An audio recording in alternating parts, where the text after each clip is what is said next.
آپ اہل السنت والجماعت حنفی دیوبندی خانوادے سے، اور جن تعلیمی اداروں میں آپ نے تعلیم حاصل کی مدرسے کی وہ بھی اسی مکتب کے. جی.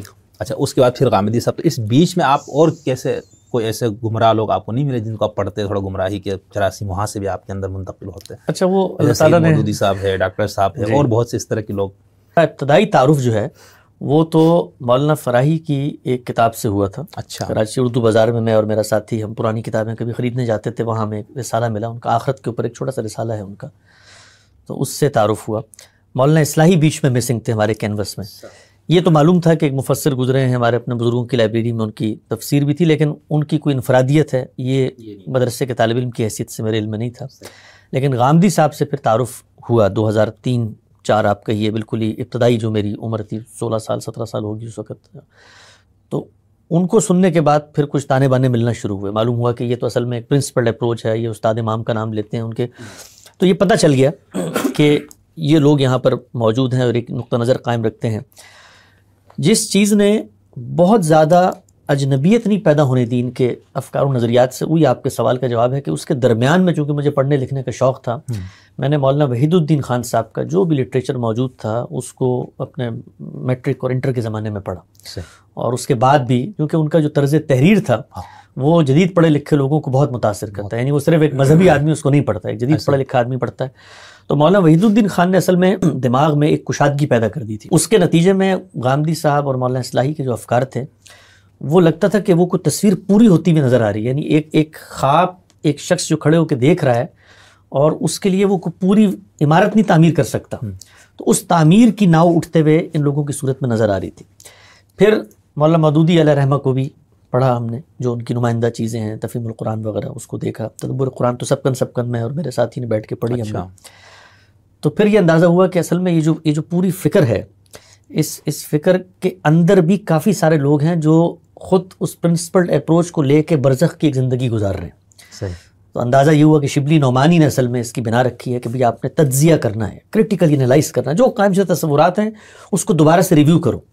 تو شبلی نے یہ کام کچھ تاریخ پہ کر کے دکھایا. تاریخ کا مجھے شوق تھا تو شبلی کی کچھ چیزیں پڑھی، اندازہ ہوتا تھا کہ یہ چیلنج کر رہے ہیں. خود ان کی سیرت النبی میں بعض روایات پہ تنقیدات. تو اب جو مذہبی ذہن ہوتا ہے اس کے لیے تنقید ایک بہت ہی اچنبے کی چیز ہوتی ہے، کیونکہ وہ تو ایک مانی جانے والی خبر کو پرسیو کر کے آگے جا رہا ہوتا ہے. تو شبلی نعمانی ہیں، سید سلیمان ندوی ہیں، اس طرح سے ہمارے مولانا سید ابو الاعلیٰ صاحب مودودی ہیں، پھر مولانا وحید الدین خان ہیں. تو ان لوگوں نے ان چیزوں کی طرف توجہ دلائی، اور توجہ دلانے کے بعد خود کوئی نظام فکر نہیں تشکیل دے سکے.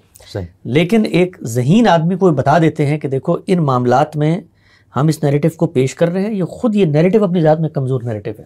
یعنی ہر ایک نے کچھ نہ، مولانا وحید الدین خان ہے مثلا، انہوں نے جہاد ایک بڑی کیوریوسٹی ہے 21ویں صدی میں، پہلے تو پوری دنیا ہی کر رہی تھی، فاتح آتے تھے غلبہ تغلب کی بنیاد، لیکن اس دور کے اندر حریت فکر کی بات ہوئی، اسی طرح سے نیشن اسٹیٹ کی بات ہوئی، خود جو خواتین تھے ان میں کچھ تہذیب آئی. تو اس کے نتیجے میں مذہبی فکر کرائسس کا شکار ہوئی. تو اب برزخ میں کھڑے ہوئے لوگ بھی کوئی نہ کوئی نیریٹو دے رہے ہیں. مولانا وحید الدین خان کا اب جہاد پہ نیریٹو پڑھیں، اگرچہ غامدی صاحب کے نیریٹو سے بالکل مختلف ہے، لیکن صاف نظر آتا ہے. اور یہ کام جس طرح یہاں برصغیر میں ہوا، عالم عرب میں بڑے پیمانے پر ہوا. یعنی ایک پوری نسل ہے جو اپنی جو ماضی کی تراث ہے اس کو لے کر اور جدید عہد کے جو چیلنجز ہیں ان کے ساتھ کوئی بلینڈ قائم کرنے کی کوشش کر رہی ہے. آپ محمد الغزالی کو دیکھیں، سید رشید رضا کو دیکھیں، اسی طرح سے شیخ محمد عبدہ ان کو دیکھیں. خود برصغیر کے اندر یہ جو ہماری روایت سے ہٹے ہوئے کچھ فری لانسر مفکرین تھے، پرویز صاحب ہیں اور یہ باقی لوگ، سر سید، یہ سب بھی یہی کر رہے ہیں اصل میں. تو چیلنج بہت بڑا تھا. وہ چیلنج یہ تھا کہ بھائی یہ آج سے پہلے یہ باتیں چل جاتی تھی، لیکن اب آپ کو اگر علوم کی دنیا کھل چکی ہے، وہاں پر سائنس اپنا ایک نیریٹو بنا کر کھڑی ہوئی ہے، یہاں پر مستشرقین جو ہیں آپ کے مذہبی فکر کے تضادات کو سامنے لے کر آ رہے ہیں، تو اب یہ ہو نہیں سکتا، آپ کو ایک میگا نیریٹو لے کر آنا ہے مذہب کا. تو اس برزخ کے دور میں ہم لوگوں کے ہاں جو چیز تھی وہ یہ تھی کہ کبھی یہ اندازہ نہیں ہوتا کہ روایت کا جو منہاج ہے اس میں اصولی فکری گمراہیاں موجود ہیں. یعنی اس وقت یہ ہوتا تھا کہ شاید یہ کوئی اطلاق کے اختلافات ہیں جن کو سلجھایا جا سکتا ہے. تو وہ برزخ کے 2-3 سالوں میں انہی اختلافات کو رفع کرنے کی ہم نے کوشش کی کہ کچھ غامدی صاحب کو سمجھایا جائے. سوچتے تھے اس وقت کہ یہ کچھ آپ پیچھے ہٹیں، کچھ ان کو کہا جائے، کچھ آپ آگے بڑھیں اور افہام و تفہیم سے شاید کوئی معاملات ہو جائیں. لیکن پھر یہ اندازہ ہوا کہ نہیں، یہ 2 مختلف دنیایں ہیں. استدلال کی جو پوری کی پوری بنت ہے وہ ایک دوسرے سے یکسر مختلف ہے. تو یہ بعد المشرقین کو نہیں قریب لایا، اور منہاج کا فرق ہے، پرنسپلڈ اپروچ کا فرق ہے. تو پھر ایک وقت گزرا، ہم نے بھی کافی سفر کیا، لوگوں سے ملے، چونکہ اپنے طبع فکر اور اپنی تاریخ کی قربانی یہ آسان کام نہیں ہوتا، بہت مشکل. اس کے لیے آپ کو سر عام پگڑی پونجی نیلام کرنی ہوتی ہے، اور اللہ تعالیٰ نے ہمیں بھی کچھ ابتلا اور امتحانات سے گزارا. اور لیکن اس میں اصل چیز یہ ہے کہ آپ پر جب یہ واضح ہو جائے، میں اپنے طالب علموں کو بھی کہتا ہوں، دوستوں کو بھی کہتا ہوں کہ اللہ تعالیٰ کی ایک سنت ہے جس کا ظہور میں دیکھتا ہوں ہمیشہ، اور وہ میرے اپنی عملی مشاہدے سے سامنے آتی ہے کہ جس وقت آپ پر حق بات یا صحیح بات جو آپ کو اس وقت لگ رہی ہو واضح ہو جائے، اس کے بعد اگر آپ لیت و لال سے، افہام و تفہیم سے، اور یہ خوف فساد خلق سے اپنے مذہبی افکار کی پیشکش پہ کمپرومائز کرتے ہیں تو اللہ کی تائید اور مدد آپ سے اٹھ جاتی ہے. اچھا. لیکن اگر آپ یہ فیصلہ کر لیں، جو مولانا اصلاحی نے ایک دفعہ غامدی صاحب کو کہا تھا کہ سایہ بھی تمہارا ساتھ چھوڑ جائے، سایہ جو انسان کے جسم کا جزء لا ينفق نہیں جا سکتا، کہ وہ بھی ساتھ چھوڑ جائے، تب بھی حق بات سے پیچھے مت ہٹنا جو تم پر واضح ہو گئی ہے.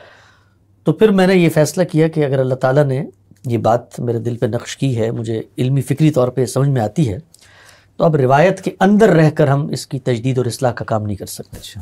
ہمیں باہر کیف روایت سے نکلنا پڑے گا، نئی راہیں تلاش کرنی پڑیں گی، اور پھر اس نیریٹو کو لے کر دنیا میں جانا پڑے گا. اس کے بعد علماء ہوں یا عام لوگ، سب ہمارے مخاطبین ہیں، تو وہاں پر ہم نے دعوت کا کام کرنا ہے. تو یہ ایک بڑا پیراڈائم شفٹ ہوا. اس میں بھی میرے والد صاحب کی بہت سپورٹ تھی. خاندان اور باقی جو لوگ تھے، ظاہری بات ہے وہ ہماری اصلاح کے جذبے سے سرشار تھے، اس لیے ان کو یہ چیزیں سمجھ میں نہیں آ رہی تھی، لیکن کم سے کم والد کی سپورٹ تھی. تو جو مراحل تھے وہ میں نے جلدی طے کی. اور پھر جس اللہ کی سنت کے ظہور کی میں بات کر رہا ہوں کہ جس وقت آپ یہ طے کر لیتے ہیں تو پھر بند گلیوں میں سے رستے کھلنا شروع ہو جاتے ہیں. پھر آپ یہاں بیٹھے ہوتے ہیں، اللہ تعالیٰ آپ کو یہاں سے اٹھا کے اس آدمی کی آغوش میں جا کے ڈال دیتا ہے کہ چلو تمہارے دل میں یہ خواہش تھی، تم دیانتدار تھے، اب ہم تمہیں اس کے ساتھ بٹھاتے ہیں، تم بیٹھ کے اس کا علم سیکھو. یعنی اس سے اختلاف سے قطع نظر. اور پھر آپ کے لیے اللہ تعالیٰ ہر سطح پر بندوبست کرتے ہیں، معاش کے راستے بھی کھلتے ہیں. کیونکہ ایک بہت بڑا خطرہ ہوتا ہے کہ آپ اگر اپنا قبیلہ چھوڑ دیں تو کہاں جائیں گے، کیا کھائیں گے پیئیں گے، کون آپ کو سہارا دے گا. یہی تو لوگ ہوتے ہیں نا، اصل میں آپ کا معاشرہ ہوتا ہے جو آپ کی اس شناخت کا خراج آپ کو دے رہا ہوتا ہے. تو میں نے یہ دیکھا کہ اگر آپ یہ فیصلہ کر لیں تو اس کے بعد اللہ تعالیٰ کی غیبی تائید اور نصرت اور مدد اس انسان کے ساتھ آتی ہے، اور اللہ پھر راہیں آسان کرتے چلے جاتے ہیں. تو میں نے برزخ کا بہت لمبا دور نہیں گزارا، وہ ایک فکری اضطراب کا دور تھا، لیکن جیسے ہی واضح ہوا اس کے بعد پھر کچھ عملی اقدامات کر کے ہم اس جگہ پہنچ گئے جہاں پہنچنا تھا.